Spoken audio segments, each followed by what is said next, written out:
The S word. The S word today is about stress. Love is not an act. Sex is an act. Love is not what you do. It's not action. Love is who you are at your core. As a goddess who's holding a flower in one hand and the sword in one hand. Now when the goddess is holding sword in one hand, she tells you, if you try to cross the limit, I can use my sword on you and perfectly fine. But at the same time, I'm not losing my quality of being a flower at the same time. So we are a culture of flower and sword at the same time. And I can tell you, we are so fortunate that we are living at times when making money is the easiest thing to do. I always say one thing in my trainings and in my retreat. I say those who want nectar in their life, they need to become eligible for that. You know the eligibility criteria? The eligibility criteria for becoming, to receiving nectar in your life is to accept the poison inside of you. But people are going to die 6 months before that. If you are aware of your breath, you will come to know that you're going to die in 6 months. You know how? Who's on air?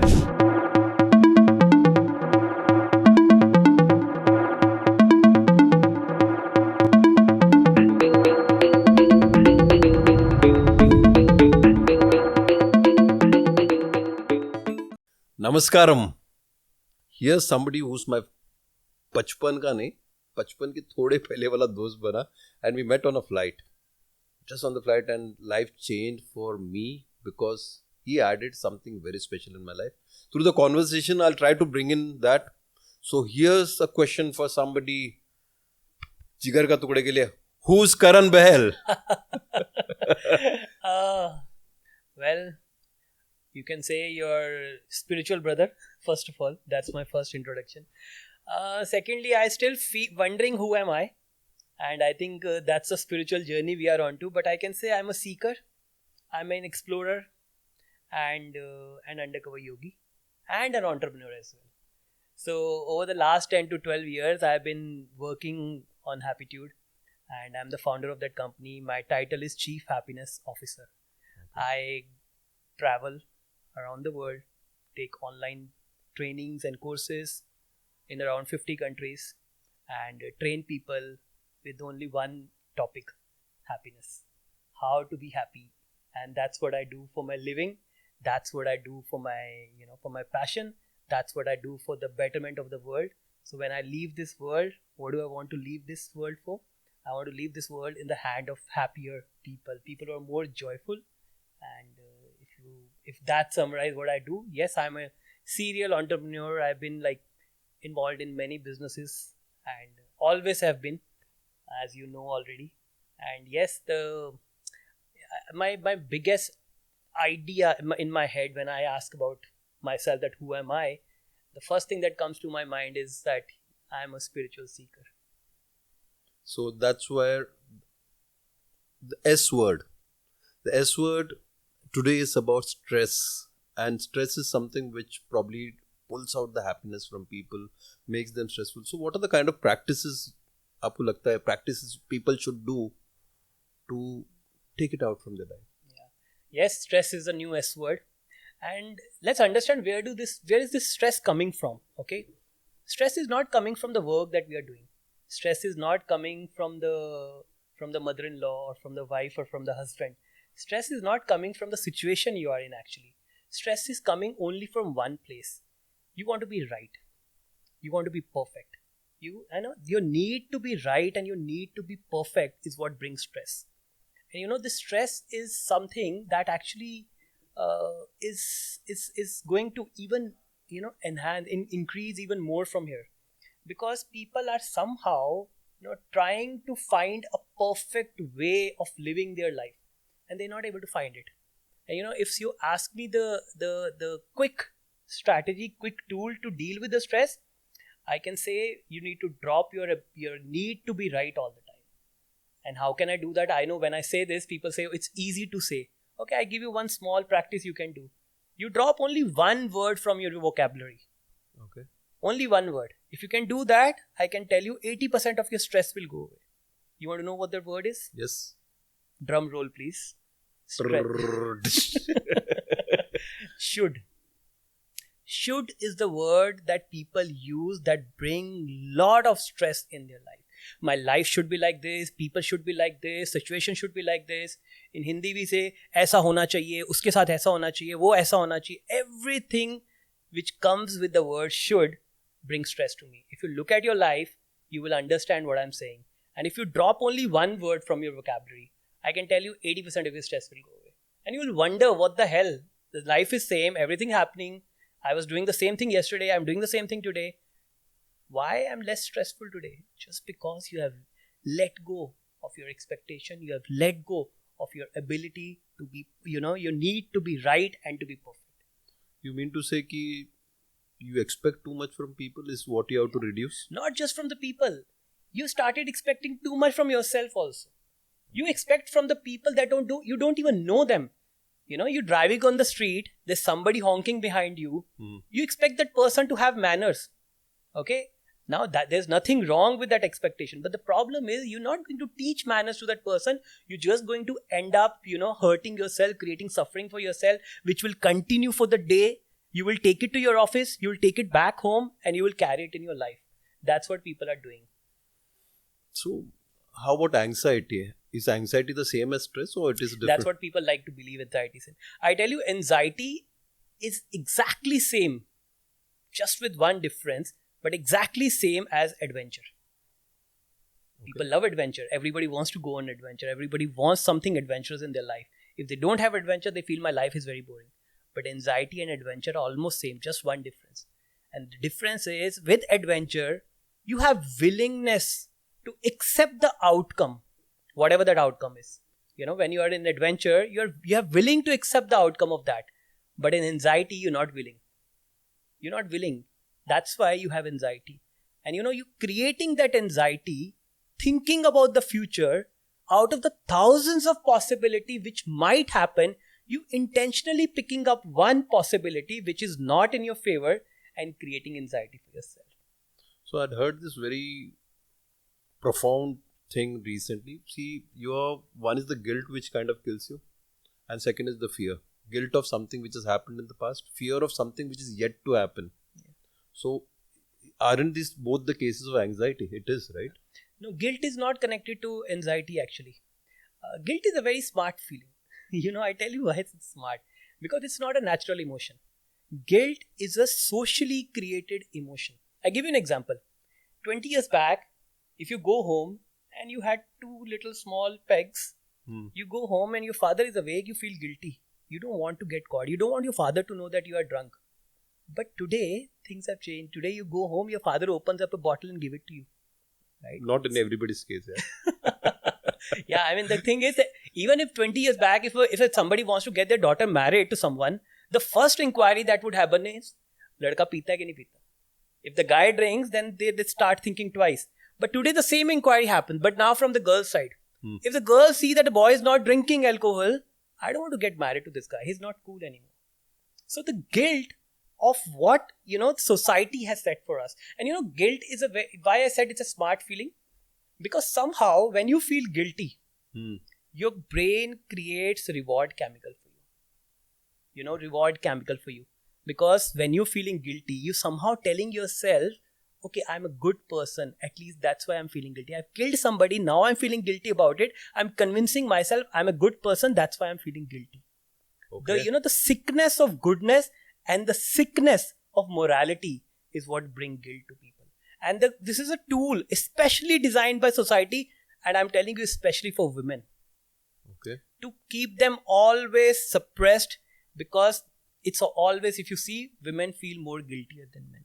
Even if they go on, for something just to unwind themselves from their hard day at work, or maybe after, they deserve a break and they can't go because they feel guilty that they're leaving their family behind.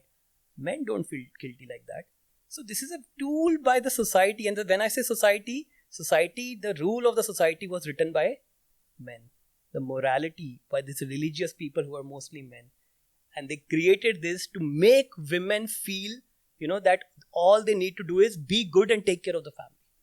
So guilt is a very moralistic and it's a socially created emotion. Today I feel guilty about this. Tomorrow I may not feel guilty about the same thing. If I feel guilty about this when I'm in India, when I go to United States, I don't feel guilty about it. So it's very culturally and dependent on the time also. So and the same is with shame. Tell me about shame. Shame is something again the same way. Society created this whole idea that you need to live within this parameters. If you break that, they make you feel ashamed of yourself. The moment shame has entered in your mind, now I'm not talking about the shame of okay wearing clothes, and this is very simple basic thing. I want to hide my body because I live in a society. You don't have to teach me that. I will know it, right? But the shame is that you are doing this, you're a bad person, you should be ashamed of yourself. The moment you bring the shame in the child always remain in shame. And every time, the moment, if somebody is fearful, you can help them come out of that. Somebody angry, you can help them deal with their anger. Somebody is just ashamed of their body, of their skin color, of their existence itself, you killing the possibility. And that's the biggest crime on the planet, to make someone feel guilty and ashamed.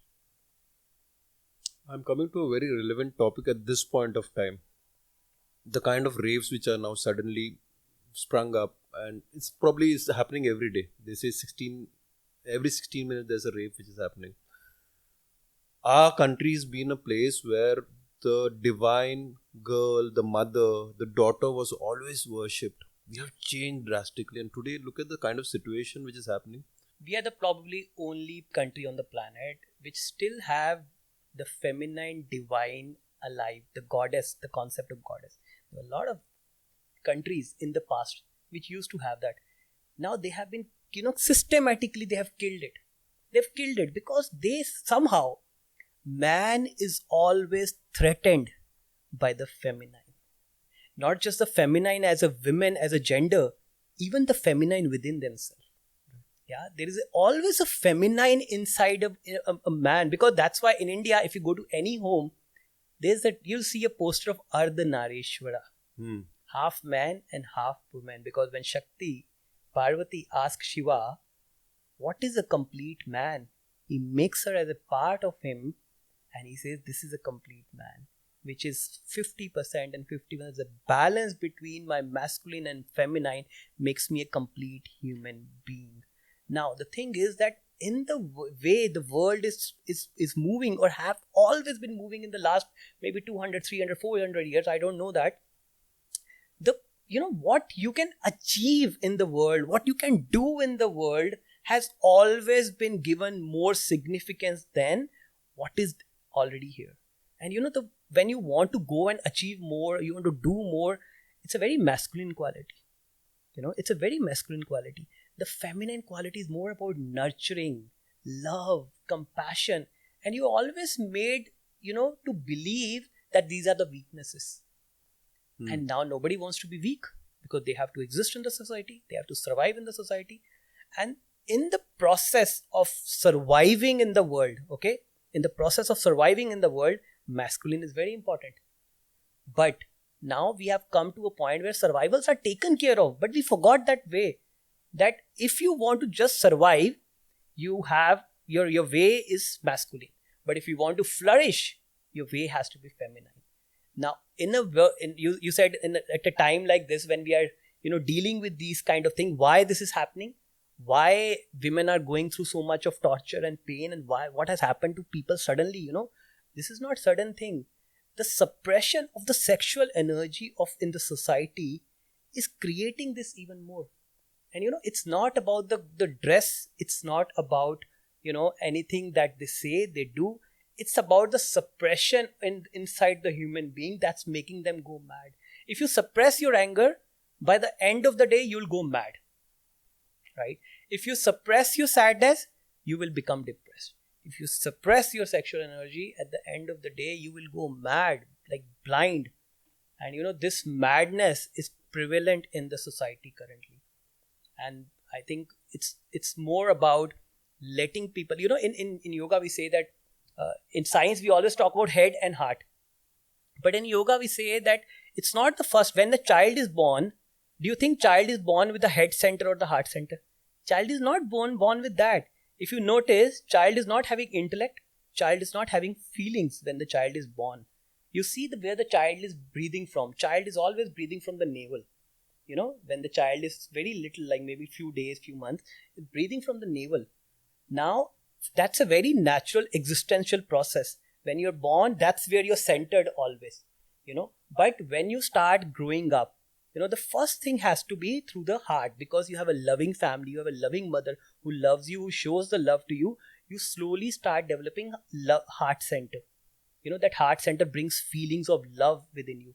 But today, what is happening? Most of the people are not getting the love. They're getting protection. They're getting security, but they're not getting the true love. The love is so much, even from the family, even the child is born, is a lot of expectation. I want this child to be nice, only then I'll give you food. If you eat food, then you're my good child. Everything is very transactional, even with your own child. When this start happening, somehow we don't develop the heart center.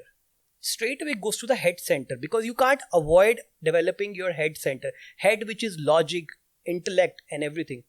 You go to school, this is the only area which get developed. Your heart center never get developed. And somebody who's not having their heart center developed, they just become very thinking oriented. And thinking is very dry. Very dry. That never makes you a human being. That might make you good in surviving in the world, but that will never make you somebody who can flourish, who appreciate aesthetics, the beauty, the music, everything. You need that heart chakra to be activated. How can one find more meaning and purpose in their daily activities? We'll come back to this topic, because I think there's a lot more to ask you on this. But my question is, how can you find more meaning in your daily activities? By dropping your need to find meaning, you will make your life more meaningful. I know. See, the thing is that when the head center is getting developed, what happens is that I want to find meaning in everything. Who is giving this meaning? Man is a meaning making machine. Right now we are sitting here, there's a dog barking on the street. Can we make a meaning out of that? Man is a meaning making machine. Man is a meaning making machine. Okay. I can make meaning out of everything. You look at me like this, I can make meaning. You look at me like this, I can make meaning. You look at me like this, I can make meaning. You do anything, I can make meaning out of that. Man creates meaning. I want to find meaning in whatever I do. I don't need to find somebody else to make that meaning for me. I need to find that. But the problem is, it's good to have do meaningful things. But when you just keep on doing very meaningful things, you become a mean. You don't like to be mean, right? And there's a point when you find doing everything for some meaning, your life become very transactional. And that life start hurting you even more. It create more suffering for you, because you're trying to find meaning in everything. Some things you need to do just for no meaning. Like, for example, when you and me, when we go for a spiritual trip, is there a meaning in what we do? There are times when we thought, okay, today we are not going to, we are going to live like a bhikshuk. We are going to ask for bhiksha and live for the whole day. And there's no meaning in that. The experience, the profound experiences that we had in Kashi and other places, those are not meaningful things. Those are just because we are doing, as human beings, if we can do things which are beyond meaning, who do we become? We become magical people. Because meaning never create magic, or the reason never create magic. Being unreasonable create magic. Either you want to be, what kind of life you want to live. You want to live a life of logic, then meaning and reason is a good thing. You want to live a life of magic, you need to go beyond logic. So, doesn't that take you to spirituality? Like, so when you say everything is logical, ना? आप मेरे साथ क्यों बैठे हो? कुछ तो है. हमारी बात अलग है, but generally there is a reason for everything. Why this guy is here? Why is somebody talking? As you said, so finding meaning has always been people's need and want, right? Yeah. तो meaning को हटा के logic लाना. How do you do that? So meaning and logic is same. With the logic you create meaning. Okay. But when you bring your heart, you don't need meaning. इधर कहाँ से शुरू करना है? Because this is where we have a heartless society today, na? When you said that, where suddenly there's so much of cruelty around the place. So because probably nobody is looking from here, they're not using spiritually we'll say it's the heart chakra. you're not thinking about from here, because that's how I can be very cruel to you. Yeah. So what do we do about this? Taking the logic off your life. Yeah, of course. No, I'm not saying taking the logic of your life. If you take, that's the problem. The moment we say magic, people say, okay, logic is not important. We say logic, people say magic is not important. Head is important for your survival. You cannot survive without head. You cannot survive without logic. For the outside world, you definitely need logic. You cannot go beyond without that. But you bring the logic at home. You don't bring the love at home. You bring logic at home. You're investing in your child so that your child can do this. You're giving this to relationship so that you can get it back. The problem with today's relationship is also, the biggest problem with relationship is everybody is getting into a relationship thinking that, what am I going to get? I'm feeling so lonely. Let me get into a relationship so that I get a company. I'm not feeling joyful and happy. I want a relationship in my life. The biggest problem is the other person is also getting into the relationship thinking that I will get joy and happiness from this relationship. But even the bigger problem is both of us are seeking from each other. We are not having with us. I want to, extract happiness from your life. You want to extract happiness from my life. Now, what are we doing? It's like two beggars begging from each other. Solution. The solution is, let me fill my own heart with joy and happiness so that I can offer this wherever I go. I will not seek it from you. You are filled with happiness and joy. You will give it to me. I am not seeking. But I am also filled with joy and happiness in my life. I am giving it to you. So both of us are contributing.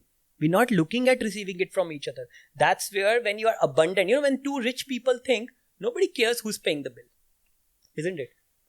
But when two people who are having the survival issues, they don't have money in their pocket, they're always wondering what the other person is eating. Okay, you're going to pay the bill. Oh, I did not eat. You ate it. So, like the beggar's talk, the poor man's talk. In heart, we are not poor. Maybe from the pocket, some people might be poor. But from the heart, we all have the same capacity. We can be abundant of love and joy. But, we have forgotten our own existence.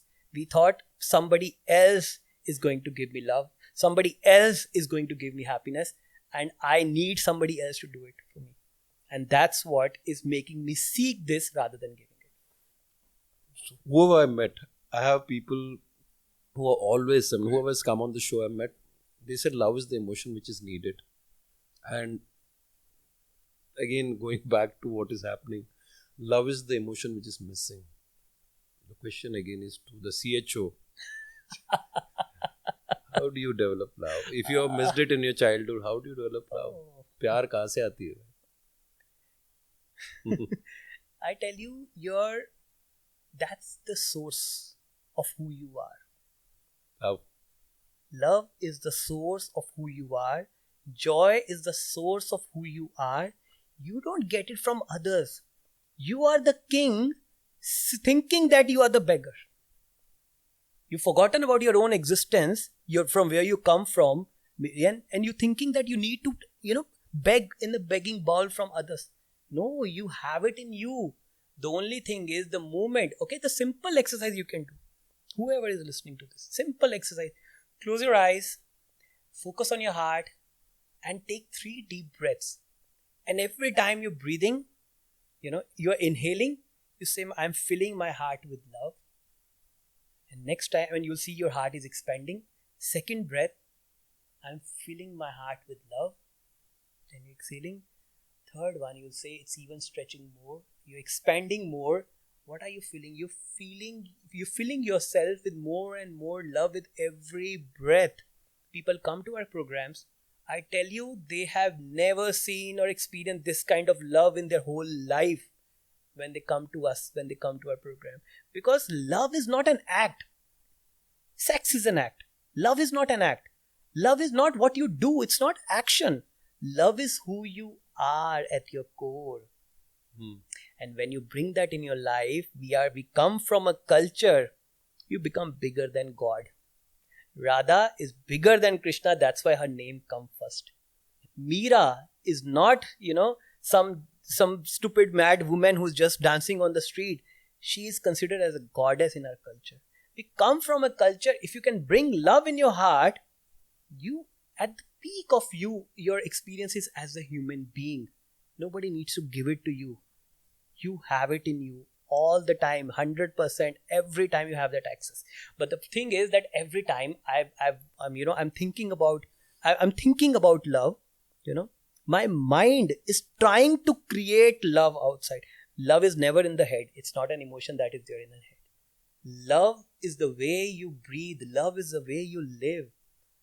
Love is not something that you seek from others. Love is who you are.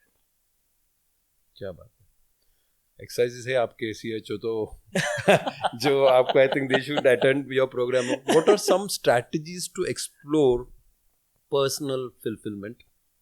Which, as you said, no, I said Yeah. when you say personal fulfillment outside of your career and family roles. Now that's again a challenge. People have divided themselves into too many parts, thinking that I need personal fulfillment outside of my career and my work and other things. No. There's one person sitting at home, the same being is coming here, the same being is talking to you. Where is the division? The division is just in my head.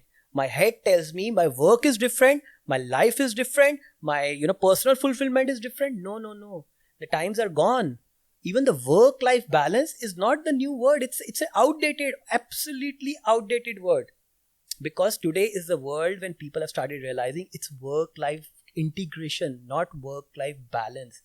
You integrate yourself. Right now we are so divided. My mind is there, my emotions are there, my everything is just so segregated. It's scattered all over the places. When I bring all of them together, I'm here right now, sitting here, talking to you 100% here. I'm talking to Kamlaksh Shetty. If my mind is there, at home because something is there, I'm never here 100%. When I'm never here 100%, can I be that presence that make other people happy? Can I be someone who can really see what the other person needs? Then you need to teach me everything. The biggest problem with the religion is they're trying to teach you goodness because they assume that you're a bad person. If we don't teach you goodness, you're going to do bad things. But Fear which is used. Yes, the fear. And because they are trying to tell you how to be good, and people are becoming even more worse, and they're coming back and say, see, we need to teach them more. No. You don't need to teach a child. If you keep a rabbit in the front of a child, okay, and a soft toy or an apple, okay, you will see what the child will put in mouth first. Child will play with the rabbit and put the soft toy or the apple in mouth, but child will never start eating the rabbit. That's not who we are as human beings. Okay, but we are taught that you are basically your nature. We have this animal instinct in us because that's important for our survival. We have that reptilian brain, which is important for our survival. But today when we are sitting here, we are not scared that there's going to be an earthquake and going to fall down. There's going to be a terrorist attack outside. Where is my next food going to come from? If I don't have those kind of concerns, then we are here sitting and can go for the possibility of flourishing and going to the next level. Why India was the spiritually so evolved as a culture thousands of years back? Because our stomachs were full. Today when your survival is not taken care, your stomach is empty, all you think about is the next food that will come on your table. You can never think about how to blossom as a human being. Your concern is not happiness. Your concern is not love. Your concern is not joy. Your concern is just the next time, next meal. Where is it coming from? And that's the thing. Whomever you meet बोलते हैं मेरे बहुत हजार सारे problem है. There are thousands of things which is going on my mind. This is there. My work is not happening. My children are not listening to me. So each age, everybody has problems. So I think probably once they cross their teens, everybody has problems from schooling, college, shadi. Everything is problem. There are thousands of problems. How can they be happy here? Yeah. How? Of course. Because they're not happy. That's why they're creating problems. I tell you something. Okay, this will be surprising, and this can be, controversial. Also, what I'm going to tell you now. We have created a society in such a way where your unhappiness is rewarded and your happiness is somehow you need to pay a cost for that. I tell you how. How your unhappiness is rewarded. if we are sitting here having this conversation and suddenly two kids enter, the one child who start playing and start, because he's playing, he's making noise, what will you do? You'll ask your team to just throw him away, keep him out, because he's making noise and it's disturbing us. There's another child who enters, he's crying. You'll stop your show right now. You'll go and attend the child, because that's a human nature. You can't ask to throw the child out because the child is crying. Is he not getting the attention because he's crying? That's a human nature. Out of our basic humanity, we are giving attention. Now, what if I learned this while growing up? Every time I need attention in my life, I need somebody to pay attention to me and focus on me. What do I need to do? Cry. Shed some tears. When I shed some tears, do I get what I want in my life? At least from my parents? Yeah. Now, when I grow up, I don't know, I can't cry in public, okay, just in front of everyone. I start crying in many different ways. Not just to others, even to myself. I start crying in many different ways. So unknowingly, even if I'm a working woman, when do I take an off? When my child is doing good or when my child is sick? Of course, when my child is sick. So unknowingly, we are living in a society where we're creating these incentives to be unhappy. If you are somebody working in an organization and you say, I'm not stressed out, what would your boss think about you? You say he has no work? Throw him away or get him some extra work. Because stress and these of things are incentivized since from the childhood, so people are becoming unhappy. Now, how happiness, you have to pay a cost. Ask yourself this question. Imagine if you are happy and you're tired since morning, you've done so many shows since morning and you're tired, you go back home very happily. Don't you think your wife would expect you to take her out and get some dinner or something? You help her with few things. But now you go there because you're tired. She says, yo, I know, you work so much. Let me get something for you. So the thing is that when you're happy, even when you're a happy employee in the organization, you've been helping everybody. What are you going to get at the end of the day? Not an increment in your salary, but some extra work. Isn't it? So what are you trying to do? You're trying to, de-incentivize happiness for me. If somebody's happy, you think they are fake. You think that they are trying to pretend something. Because in your mind, how can somebody be happy? Somebody can't be happy. Because society has, unknowingly or maybe knowingly has de-incentivized happiness and incentivized unhappiness so much that nobody wants to be happy. Even if they want to. When I started my career in this space, I thought I'm here to help people becoming happier. I'm here to make people happy. Very soon I realized that was a very hopeless task to do. I can't do that because when I say I'm here to make people happy, I'm assuming they don't know how to be happy. That's a wrong notion. Everybody knows how to be happy, just that they don't have an incentive to be happy. That's why they're not willing to be happy, And people say, yes, I've got thousands of problems in my life. How can you even talk about it? How can I be happy? Let me tell you something very bluntly, on your face. Nobody's going to tell you this probably. If you're not happy here, you're not happy there. If you're suffering when you are in the job, you'll be suffering in the business. If you're suffering because you are in this relationship, I bet on this. In the next relationship, you'll suffer even more. If you're not happy here, you won't be happy there. Whatever you have inside of you, wherever you go, you carry that with you. Isn't it? I carry that in my next relationship also. That's why in India, we say, Saat Janam Ka Saath.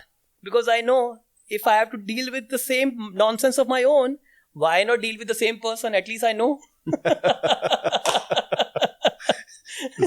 So 7 जन्म का रिश्ता ऐसा बनता है. ये पता नहीं था, ये तो ज्ञान. So at times like this, when there is so much of emotional trauma which is going on for specifically the girls, the ladies, I see a candle in most of the DPs right now. I think as you earlier mentioned, it's a different world for a woman, though our country had a wonderful era of joy, happiness and the power of the women has been suddenly squashed. And how can these women at this kind of traumatic period come back? Because there is a lot of notions कि मार डालो उसको सामने वाले को, उसको खत्म कर दो, बंदूक रखो, weapon रखो. For a woman, how she can be joyful and come out of this situation and make a country back again where we began. Okay, my First of all, if any woman is really listening to what you're saying right now, what we are having about this conversation, I have one request to you. Yes, you can demand for justice. You can ask that whatever has done, it's the worst thing that can happen to a human being, okay? But don't let this hatred, eat you up from inside. Because if you are drinking the poison, the other person is not going to die. You are going to die. Don't drink that poison, number one. You can do it without even drinking that poison. Second thing is, whatever you're doing, okay, whatever others are doing to you, okay, currently, don't let yourself feel guilty about it. You are not responsible for this. You are not responsible for this. Don't feel guilty about it. Drop this guilt right away. There's no guilt and shame that anybody can force it on you until unless you take it by your choice.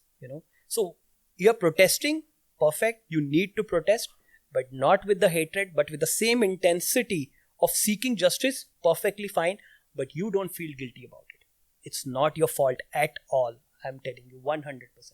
No woman is at fault. So don't feel guilty. Don't feel ashamed of this. The moment you realize that, you can still bring that, you can keep your feminine intact. That's the man's plan, unknowingly, to take your feminine away. You're so delicate piece of life, just like a flower. You don't let anybody take that away from you. Because you want to succeed in the world, you trying to wear the man's, persona, that will kill you from inside. Even if you're successful, that will kill you from inside. Don't let anybody take that away from you. How do you fight back? How do you get happy? Yeah. You don't have to fighting in the society for injustice is one thing, but the problem with the injustice is that no matter how hard you try, there's going to be some degree of injustice happening in the society. But with that injustice, if you start bringing the hatred in you, the anguish in you, you lose your quality as a person, right? So as you have full right to be angry. So one of the things that we are very different in the Eastern culture. In India, we are very different from the West in one way. In the West, they say that in order to deal with an emotion, you need to take that emotion out of you.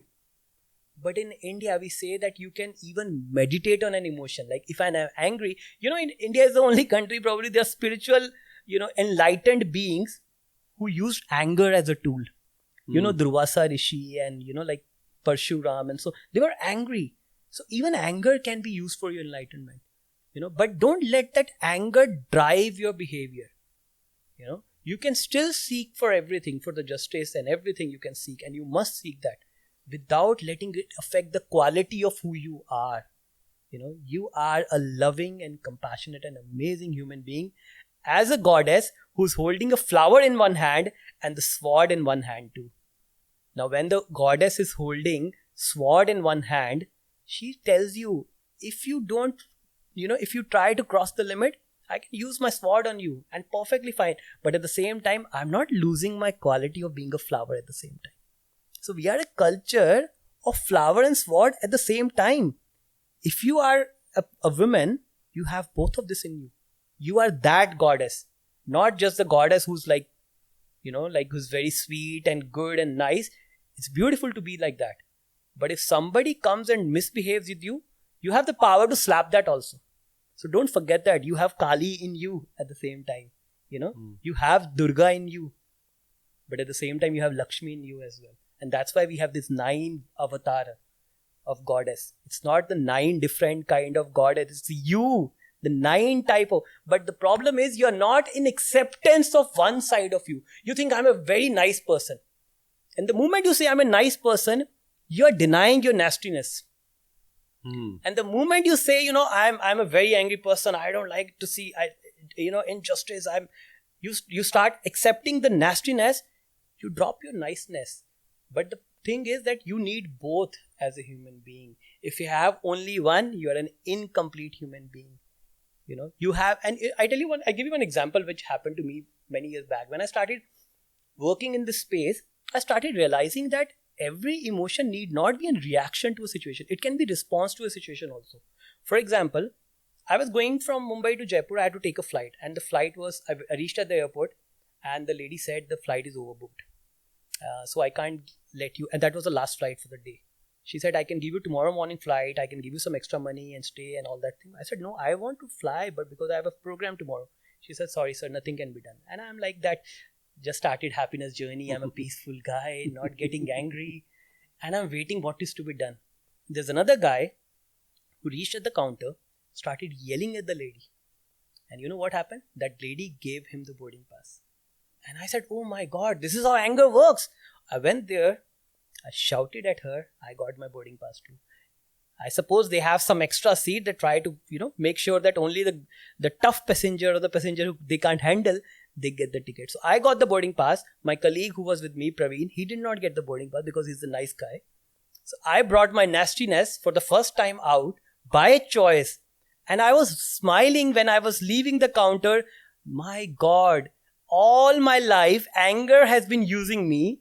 And this is the first time I used anger to my advantage. And that was the time I thought, okay, we have this capacity to use every emotion to our advantage. In India, we come from this scripture, this idea of Navrasa, the 9 emotions that we have. And I think there are many other, world-renowned scientists working in the emotional intelligence. And they have written a lot of books. For example, Daniel Goleman is the father of modern emotional intelligence. If you type the first book ever written by Daniel Goleman, the first book he had ever written was Varieties of Experience of a Meditative Mind. So this was the guy who came to India, went to Neem Karoli Baba, meditated there, learned from there, and he came up with and learned about the Rasa Sadhana, and he came up with the whole idea of emotional intelligence. The 9 emotions are so powerful. Our whole culture is designed with these 9 emotions. Whether it's a dance, it's a music, a drama, a theater, everything is about 9 emotions. And the beauty is that every emotion has a role to play in our life. And that's what makes us complete human being, experiencing the dance of these 9 emotions within us. You mean to say anger should be used at the right time, but for somebody, and since we're talking about the subject about women being treated like this, how can a lady who's probably just about 30-40 kgs fight a guy who's probably 80 kgs? It's not about the physical fight. We don't live in a world. So how do you handle that? I mean, since we are probably not into the topic, but this no, I'm saying we don't live in a world of physical fights more today. It's more psychological fights which are happening today. Because if there is a physical fight, women can never be at advantage. Because biologically, they're not as strong as men. But emotionally, psychological wars, women are always have an extra advantage. Because they're always more, because they have more access to emotion. So they are better off using and that's why, you see, I'm sure you see at your home, you're a married person, how you always lose that battle in the psychological war. I'm surrounded by women, so go on. Yeah, you have 3 women at home, psychological war, you can never win. And you don't even try. And when a man gets married, he tries a lot to win those wars. And after some time, he give up. He knows, I can't win a war with my mother. I can't win a war with my wife. So he has to give up. I think the women need to rise in the right space, right teaching, and we need to change a lot of things in this country. No, we don't need to change things in the country. That's the challenge. That's what we would like to believe, because we don't want to take responsibility of this one. Only this one needs to change. You will see, I know it's a little difficult to even accept this idea for somebody who's going through pain and challenges. But trust me when I'm saying so. And it's not a philosophical statement, okay? I'm not a philosophical guy. I'm a very practical guy. I run businesses, I do things, I travel around the world, I do everything that's practical. I'm telling you, your outer world is a reflection of your inner world. What happens inside shows up on the outside. Now, if you look at it, the whole idea of Bhagavad Gita, when Krishna, the situation, look at the situation. The situation is they are in the middle of a war. War is about to begin. And this guy, Arjuna, is somehow panicking, not for his life, but for taking life for his loved ones. He's panicking. He thinks, I can't do it. And he's feeling feeble. He's thinking that, okay, this is not what I want to do. Even if I win, it's of no use. That's what he says. So that is the time when Krishna chose not to teach him an extra skill of martial arts, sword fight, or any extra skill like that. He did not say, don't worry, I will gift you 10,000 more, soldier. No, nothing like that. He did not say that, okay, I will teach you few more things. No. In the first few minutes, the first chapter of Bhagavad Gita, only Arjuna is speaking, Krishna is just listening. He's not saying anything. And when he starts speaking, he starts helping him win his inner war, not the outer war. In India, for success, we always use two words. In the world, you say success, victory. It's all about the external victory. You never talk about internal victory. In India, we say Jaya. Jaya means inner victory. And when we say Vijaya, Vijaya means the external victory. Okay, so and in this country, outer victory is never given much significance. Always an inner victory. So somebody comes and says Jai Ho. Jai Ho means what? Why not Vijay Ho? Because I'm not at war. You don't need to tell me that Vijay. If I have victory over this one, I have victory over the world. So the outer world is a manifestation of my inner world. Very interestingly, if you notice this, we don't live in the same world. What do you mean by that? My world is very different from your world.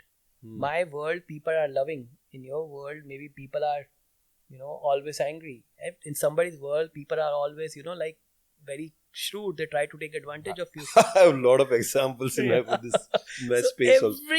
Everybody lives in a different kind of projection of their psychological ideas in the world. If I meet you for the first time, you remember how we met for the first time? We had nothing, no expectation. We had no fears from each other. And the best thing I would like everybody to know, we never have any, even financial discussion. Whenever we go, we don't know who spends what. Even we book each other ticket and we book each other hotel things. We have money, you give it to me, I give it to. We never have that kind of relationship in terms of the financial. Now that's not something that happens in the world. It's because somehow inside of us, there is some beauty that's projecting. And my projection of my beauty is you, my lovely, my spiritual brother. So when you speak about spirituality, what is the difference between religion and spirituality? Religion is for the people who are in their fight of survival. They need religion. You can't take religion away from them. You must let them be with the religion. Because religion gives you that free psychiatric help. So somebody's there taking care of me. Somebody's there. But if somebody is in the journey of flourishing and evolving and growing, religion is nothing for them.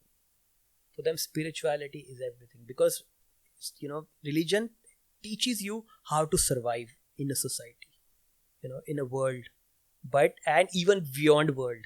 Spirituality help you flourish and help you evolve beyond your survival level. So when you will see that when the disposable incomes are rising in our country, you will see that a lot of people are becoming more spiritual than religious. Religion is always aimed at creating fears in people. Otherwise, the shop will be shut.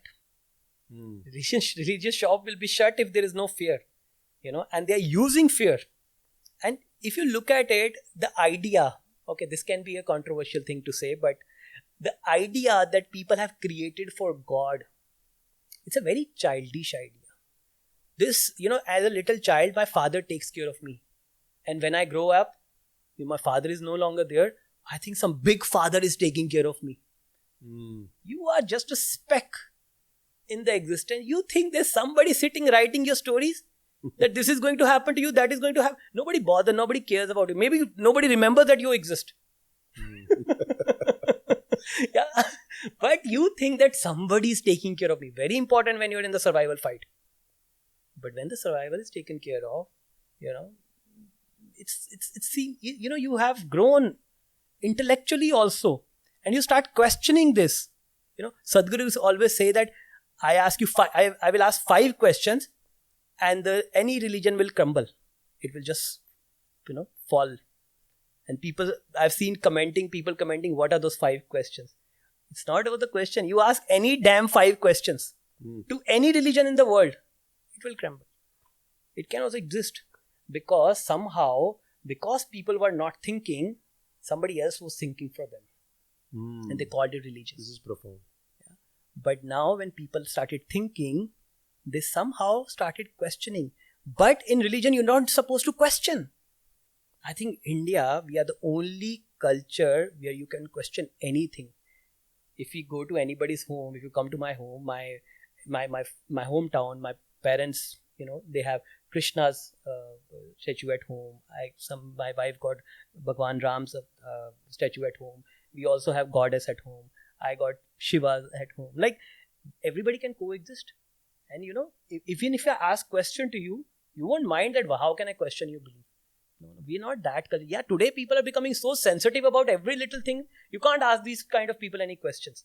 But actually, if you look at it, religion is just about creating that reward and punishment thing. If you do good things here, you will get better life there. Do you even know there is life out there? Okay. And are you going to a place? In people's mind, heaven and hell are like some places. Are they crazy? Are they still goes through like kindergarten? Even a kindergarten kid will not believe this idea. There's some place like heaven and hell somewhere. There's a heaven and hell happening inside of me right now. I create hatred in my heart. My life is hell anyways. I don't need to go to any other hell. If I have a joy in my heart, love in my heart, I'm in heaven. I don't need to go to any other heaven. My heaven is here right away. And here we say that life and death, in every culture they talk about life and death. But this is the only culture we say life and death are not two separate things. It's happening at the same time. Right now when I breathe, I'm alive.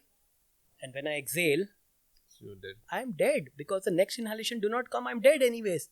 So life and death are happening at the same time. It's not happening today, life is happening, tomorrow death will happen. Every moment you are dying. But every moment you are living. One day this life will go away. Interesting thing I tell you.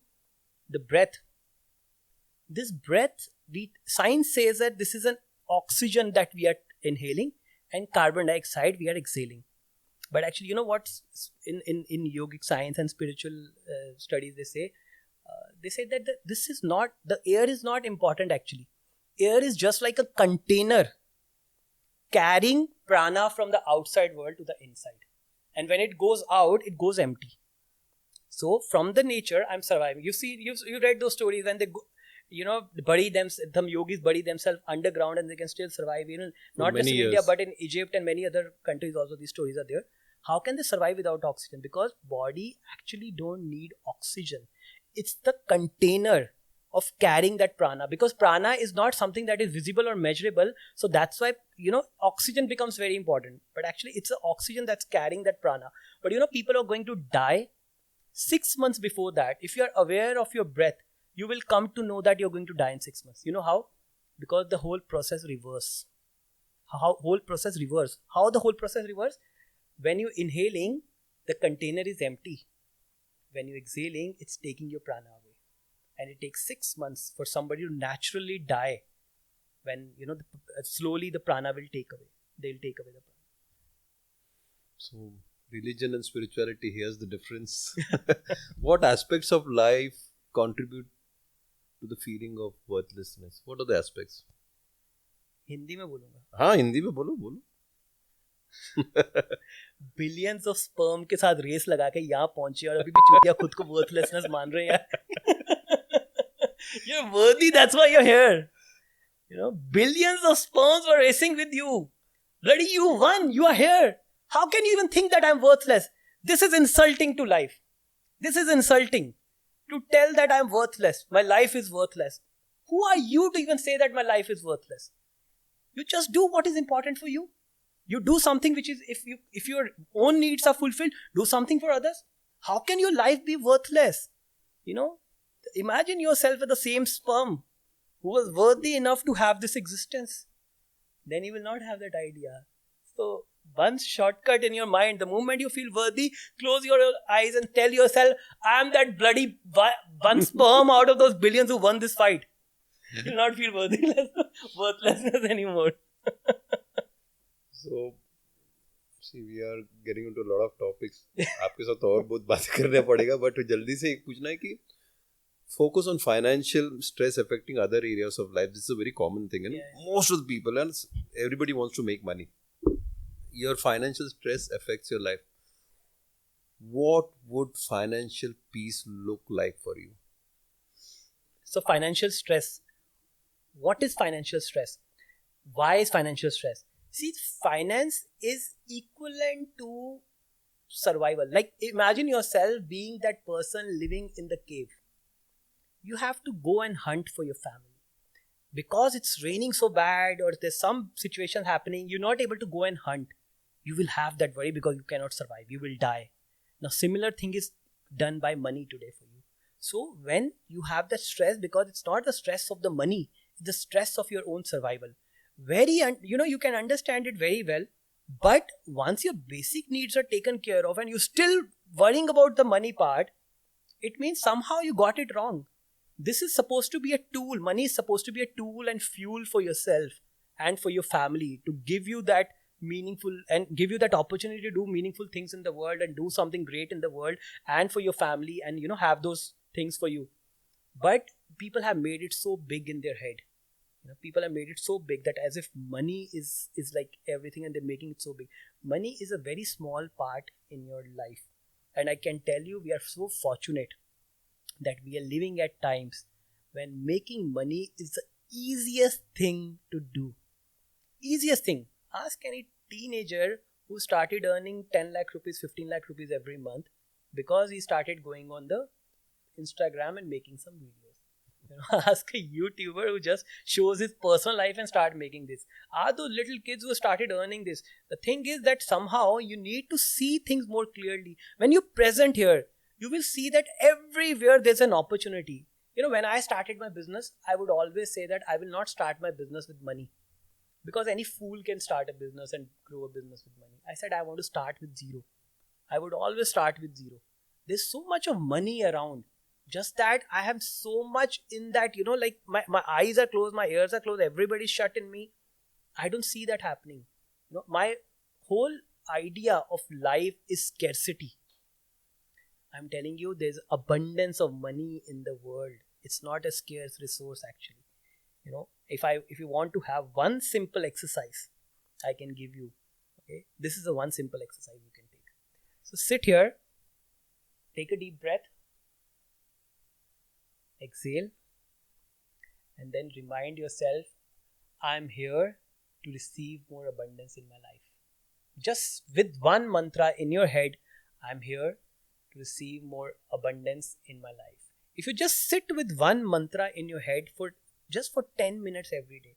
You think money is difficult, right? I mean, you're putting 8 hours, 10 hours a day, just 10 minutes every day. And you say, okay, life, I'm available to this. Okay, life, I'm available to this. Yes, life, I'm available to this.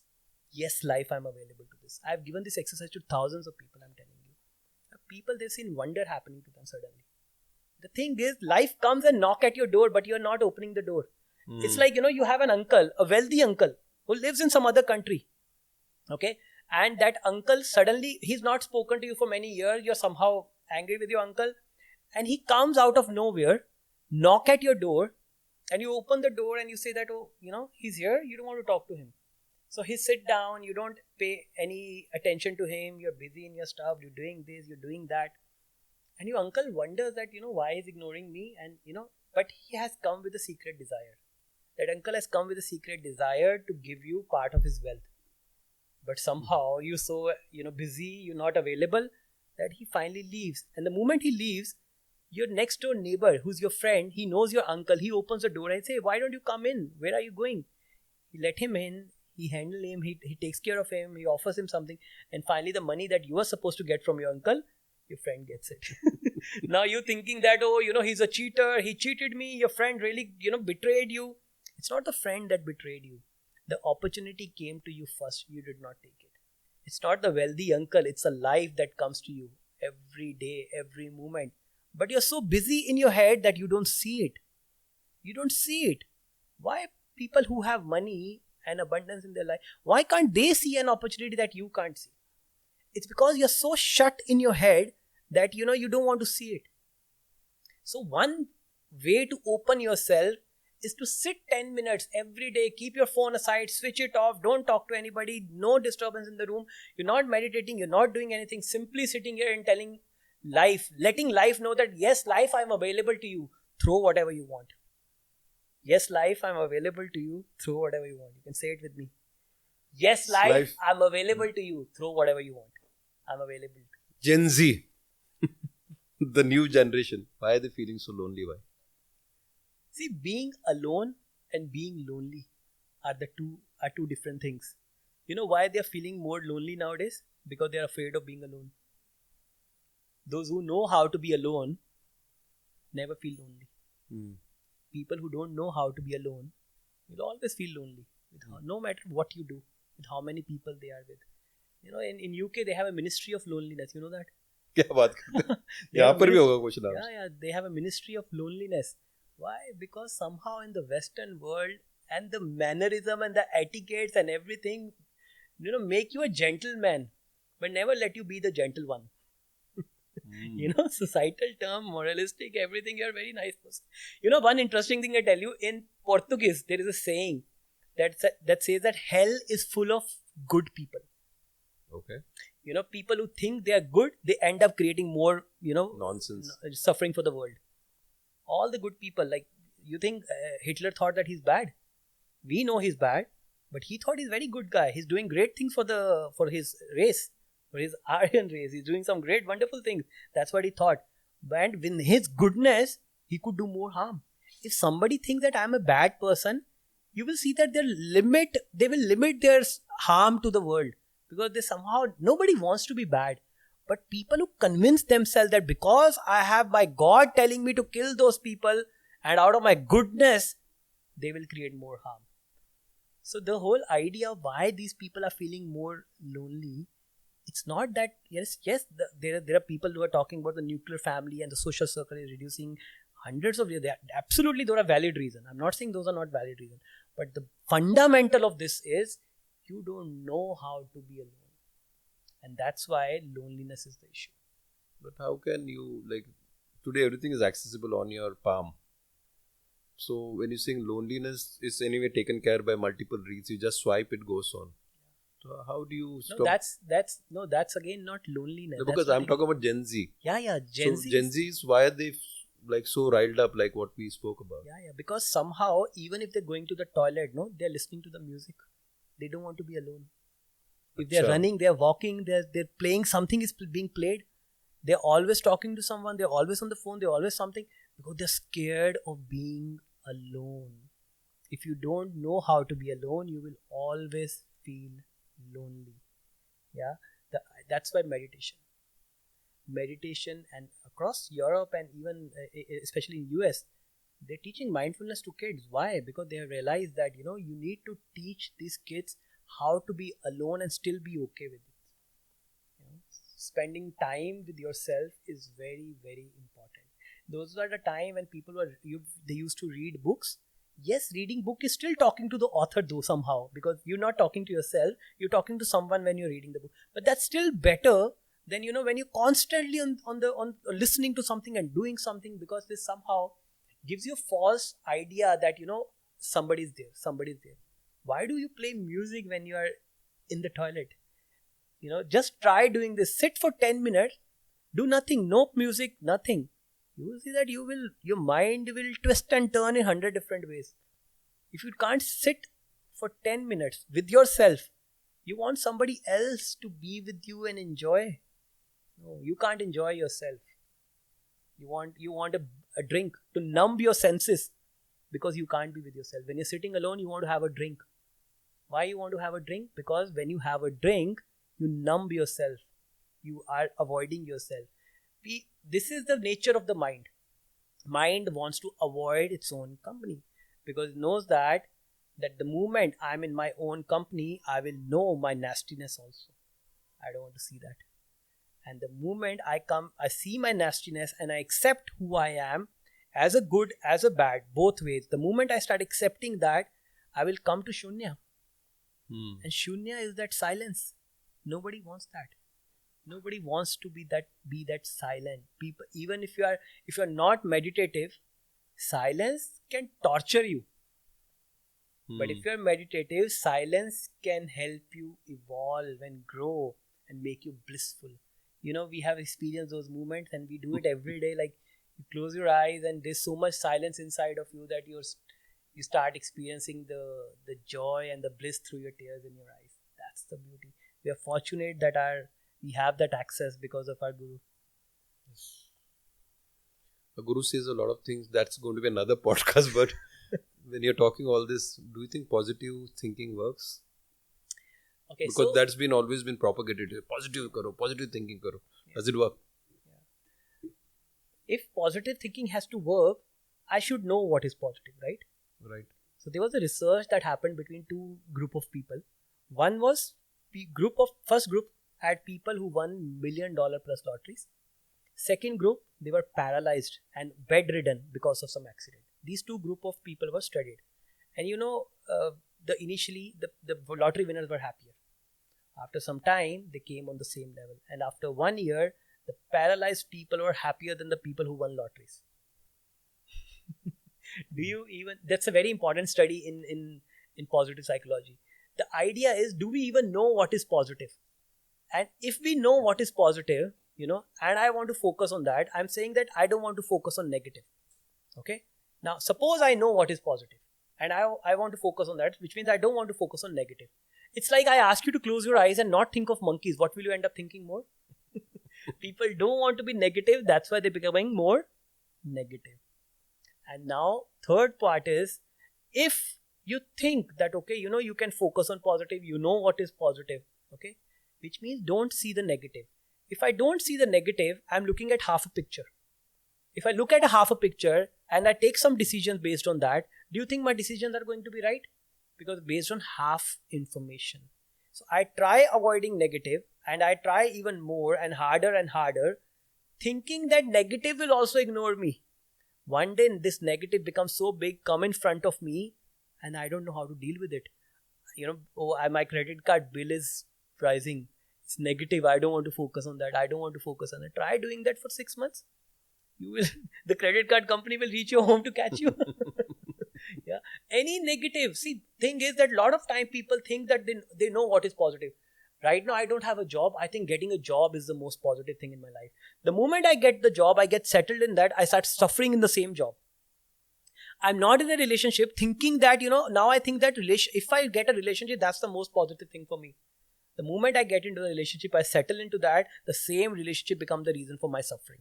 If somebody is listening and they have lived their life, they've lived their life, even 20, 30 years of their life, they know what I'm saying is right. Isn't it? So positive thing is the biggest bullshit. It's propaganda of the West, the nonsense propaganda of the West, which actually does not work because it makes you even more negative. Here in this culture, we never look at things as positive and negative. We look at in the totality of things, the holistic idea of how things are. I'd see that, okay, I like you because you're a very nice person. I'm not accepting you of who you are. I'm accepting a part of who you are. The moment you're not behaving the way I expect you to behave, which means in my 50% of the goodness or the positivity, I will start having a distance from you. Now, how can I have a relationship? I need to know when I accept you. I don't accept you for your goodness. I accept you for your nastiness also. When I accept something, there's a positive, there's a negative. If I don't want negative, I always say one thing in my trainings and in my retreat. I say those who want nectar in their life, they need to become eligible for that. The eligibility criteria? The eligibility criteria for becoming, to receiving nectar in your life is to accept the poison inside of you. If you're not in acceptance of the poison, the negative or the things that you don't want in yourself, if you're not in acceptance of that, you never get the nectar. Only Shiva get everything. He gets the nectar, he gets the poison. That's why he's Mahadev. Shambho. Question है कि abundance. One quick thing, because abundance is something we all look for. Abundance is probably again misunderstood. Ki abundance is always about wealth. No, it is not. Abundance of a lot of things. How do you receive more abundance in your life? Can you suggest one small exercise or a way of doing that. CHO. Okay. Except spread your arms, look up, and say that I'm ready to receive abundance. I'm ready to receive abundance. Now close yourself and say I'm ready to receive abundance. I'm ready to receive abundance. Which one is you think will make you more worthy of it? Being open. Opening yourself to things that you have been always avoiding in life. Krishna says hesitation is the worst of all crimes. If you are a good sports player, and you don't think you are a good person, and you think your possibility of getting selected in the team is very, it's not even there, and you get selected in the team, now you're hesitating because you think you're not good. Yeah, you're creating the biggest crime. Don't think now. Whatever you want to do in life, think before you commit yourself. Now once you have entered, don't hesitate. Arjuna, we have entered the war, don't hesitate now. All the hesitation was okay before you entered this battleground. Now you're in the battleground, don't hesitate, because hesitation is the worst of all crime. Don't commit this crime. You won't get a place even in the hell. The darkest of the hell, you'll not get a place if you commit this crime. Kishan ने कहा अर्जुन से युद्ध कर. Does money bring happiness? Those who think money don't bring happiness haven't tried giving enough. Okay. Money brings happiness when you know how to share it with others. As per the research, up to $60,000-$70,000 in US, there was a research which was done. They said, with that your happiness goes up, but after that it becomes stable. But I always say that it's not about how much you get. Even if you have 2 breads with you, you share it with somebody, you will know what happiness is. So money bring happiness to those who know how to share it with others. Before I meet you again as a yogi, once more, one last question. जल्दी जवाब दो. How to deal with negative emotions? और वापस मिलते हैं हम लोग ऐसे, खाली जल्दी से पूछते हैं. Because the negative emotion इसलिए आता है क्योंकि ये आज का क्रक्स है. आज because somebody is thinking bad about doing something worse to somebody, the feeling is there. No? That's why. How do you deal with it? I mean, I'm talking like a common man. You don't know how you're going to react. We have lived life, but how do you deal with negative emotions? So at Happiitude, we never use the term negative emotions. We always segregate emotions as per Rasa Sadhana model. We say there are emotions which are important for your survival. We call them survival emotions. And there are emotions which are important for your flourishing as a human being. We call them flourishing emotion. For example, disgust, anger, fear, sadness. These are the emotions of your survival. And after that, there's a meeting point. And meeting point is peace. And where all the survival emotion and the flourishing emotions meet. And flourishing emotions are your joy and your love. The idea of survival emotions, of the moment I dislike something, disgust, disliking is a part of disgust, okay, and that's a very basic human nature. The first emotion which start, if I dislike something so strongly, I start feeling disgusted about it. And the moment I do that, what happens next? I start fearing that. I'm afraid of that. I start fearing that thing. Okay. The moment I start fearing that, I try to suppress it. If I don't accept my fear as is, it will turn to the next emotion. The next emotion is anger. Have you noticed that when you're so fearful sometimes that you can't take it, you become so angry at somebody?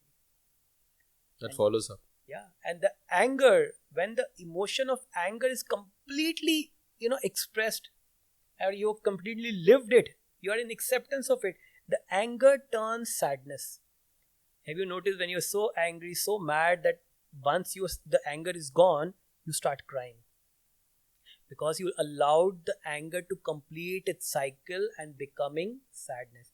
An interesting thing about sadness.